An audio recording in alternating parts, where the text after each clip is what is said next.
Right, you remember the time? Yeah. Yeah, it's about to change. Now, before I start the customary character assassination of the groom, I think we will all agree that the bridesmaids, and especially the bride, look absolutely stunning today. Robert, I think you've done extremely well. You found someone who's beautiful, clever, funny, loving and caring. And Jenna, sorry. And Jenna, well, you got Robert. Anyway, I suppose I should introduce myself. I'm Robert's best man, Jay. Now, I did read that the best man's speech should last as long as it takes the groom to make love. So, ladies and gentlemen, that'll be all for me.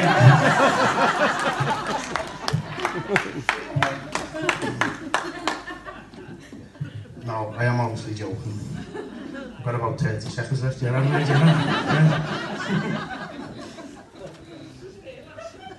Yeah. Now, I haven't actually got any scandalous stories about Robert having one-night stands or getting himself into trouble of any sort.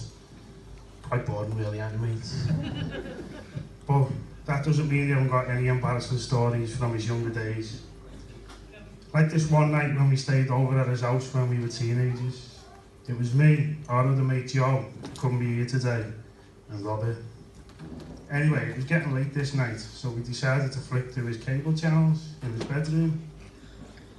And we put on a channel called Liverpool Live. For those of you who don't know, back in them days, Liverpool Live was a channel that showed a lot of tits.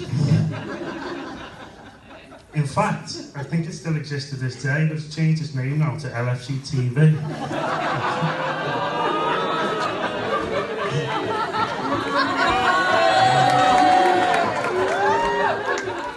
Full of tits.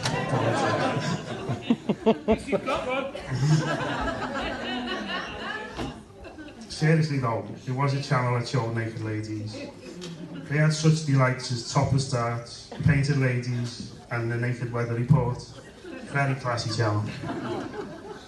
Now, when Robert was younger, he shared a room with his brother Andy. So this particular night, Joe's over here on Robert's bed. I'm over here on the other side of the room on Andy's bed. And Robert's laying smack bang in the middle of us on the floor on a blow-up bed. So we're watching Painted Ladies, and we heard his mum starting to make her way up the stairs. So Joe has the remote control, panics, and throws it at Robert, and lays down quick, pretending to be asleep. I then do the same thing. Meanwhile, Robert is scrambling around the floor on all fours like a dog, looking at the remote control. His mum then walks into the room to see if we're all okay, sees me and Joe asleep, looks at the TV, sees what's on, looks at Robert and says, "Turn that off now, you dirty little bastard."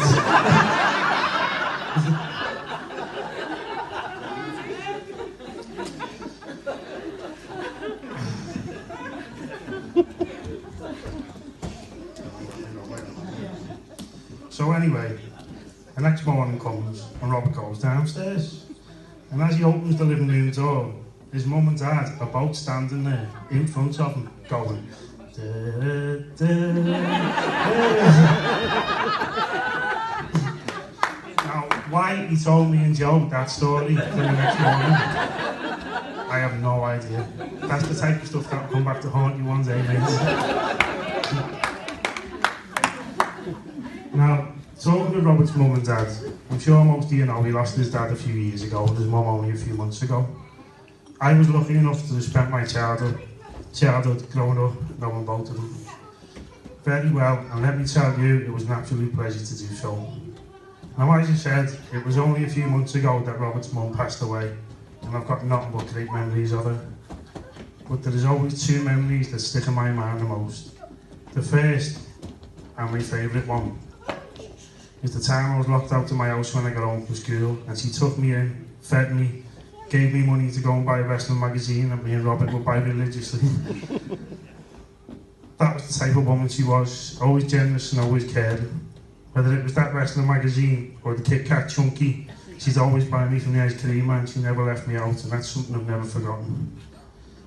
But there is another story which still makes me laugh and will always embarrass Robbie, which is why I'm about to tell it to you now.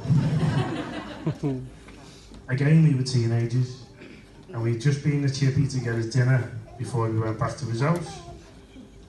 When we got there, we go up to his room to watch the telly, and he places his dinner on a round wooden table he had in his room. Next thing I hear shouting coming from downstairs. Robert had just gone down and started arguing with his mum over something. Robert's mum then storms off and comes up the stairs. Robert's room door was open and I'm sitting on Robert's bed but behind the door, so his mum didn't even know I was there. So the next thing, I see his mum marching past me, not knowing I'm even there, walks straight up to Robert's dinner and just flips it up in the air and all over the floor. Turns around to walk out the room, sees me sitting behind the door and just says, "Oh, hi Jay." And then just walks straight out. One of the scariest moments of my life.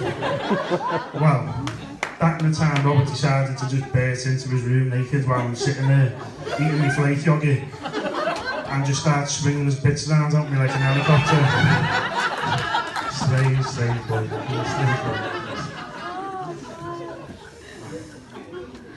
Well, even though I do have plenty more stories, I think it's time for me to stop boring you all and start wrapping this up. So as a married man, I've just got a few words of advice for you both.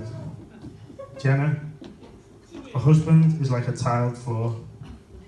Lay it right first time and you can walk all over it for years.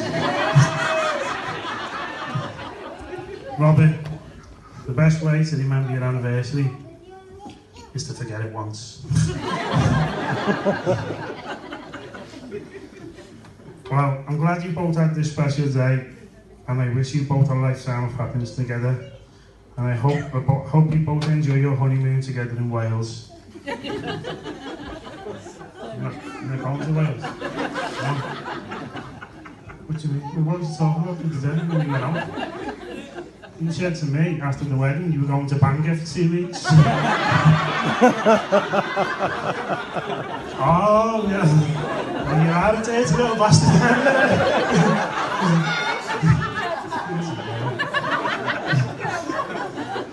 Ladies and gentlemen, it now gives me immense pleasure, not to mention huge relief,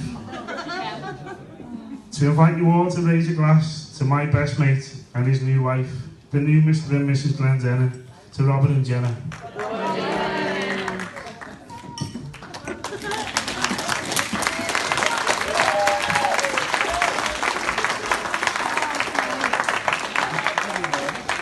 I just said to our Laura, so who's going to be doing the speech now?